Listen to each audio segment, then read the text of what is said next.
Hello, good evening. അപ്പോൾ ഇന്ന് നമ്മൾ ഈ ഒരുങ്ങിക്കെട്ടി എങ്ങോട്ടേക്കാണ് പോകുന്നതെന്നല്ലേ? ഇന്ന് നമ്മുടെ കാഞ്ഞങ്ങാട് രാജ് റെസിഡൻസിയിൽ ഫുഡ് ഫെസ്റ്റിവൽ നടക്കുവാണ് കേട്ടോ.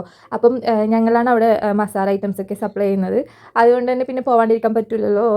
അങ്ങനെ ഞങ്ങൾ അങ്ങോട്ടേക്കാണ് പോകുന്നത് കേട്ടോ ഇന്ന്. അപ്പോൾ നമുക്ക് നേരെ അവിടുന്ന് കാണാം. അങ്ങനെ ഇതാ നമ്മളിപ്പോൾ എൻട്രിയിൽ എത്തിയിട്ടുണ്ട്. ഇനിയിപ്പം കാറൊന്ന് പാർക്ക് ചെയ്യണം. അത് കഴിഞ്ഞ് നേരെ ഫസ്റ്റ് ഫ്ലോറിലാണ് കേട്ടോ ഫെസ്റ്റിവൽ നടക്കുന്നത്. അപ്പോൾ അങ്ങോട്ടേക്ക് പോകണം. കുറേ വർഷങ്ങളായിട്ട് മസാല ഐറ്റംസ് സപ്ലൈ ചെയ്യുന്നുണ്ടെങ്കിലും ഞാൻ ഫസ്റ്റ് ടൈമാണ് രാജ് റെസിഡൻസിയിൽ പോകുന്നത്.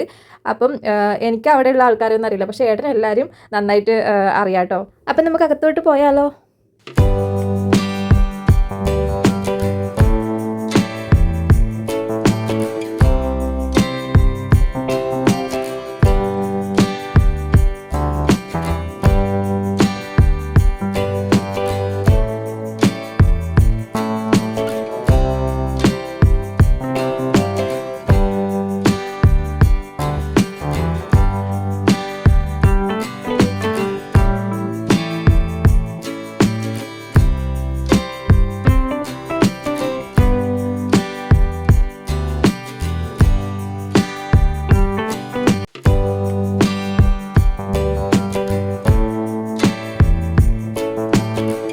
അപ്പോൾ ഇതൊക്കെയാണ് മക്കളെ നമ്മൾ ഫുഡ് ഐറ്റംസ്. തീർന്നില്ല കേട്ടോ. ടീ, കോഫി, ജ്യൂസ്, ഡെസേർട്ട്, പായസം, അങ്ങനെ കുറേ ഐറ്റംസ് ഉണ്ടായിരുന്നു കേട്ടോ. അവിടെ ചെന്നപ്പോൾ തൊട്ടില്ല അല്ലുമ്പോൾ ഭയങ്കര ബഹളമായിരുന്നു. എന്നെ അങ്ങോട്ടും ഇങ്ങോട്ടും ഒന്ന് കഴിക്കാനോ ഒന്നും സമ്മതിക്കില്ലായിരുന്നു കേട്ടോ. അതുകൊണ്ട് തന്നെ ഞാൻ എങ്ങനെയെങ്കിലും ഒരു ക്രാഡിൽ കിട്ടുമോയെന്ന് അന്വേഷിച്ചു. അങ്ങനെ അവിടുത്തെ ആ ഒരു ചേട്ടൻ പോയി എവിടുന്നോ തപ്പി പിടിച്ചുകൊണ്ട് കൊണ്ടുവന്നു.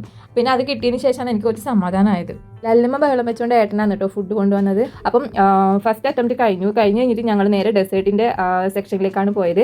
അവിടെ ക്യാരറ്റ് ഹൽവ, കേസരി, അതുപോലെ പായസം, പിന്നെ ഐസ്ക്രീം, അങ്ങനെ ഇങ്ങനെ കുറേ ഐറ്റംസ് ഉണ്ടായിരുന്നു. എൻ്റെ അമ്മ അതൊക്കെ കഴിച്ച് കഴിയുമ്പോഴത്തേനും മെരുവിഴുങ്ങിയ അവസ്ഥയായിരുന്നു കേട്ടോ.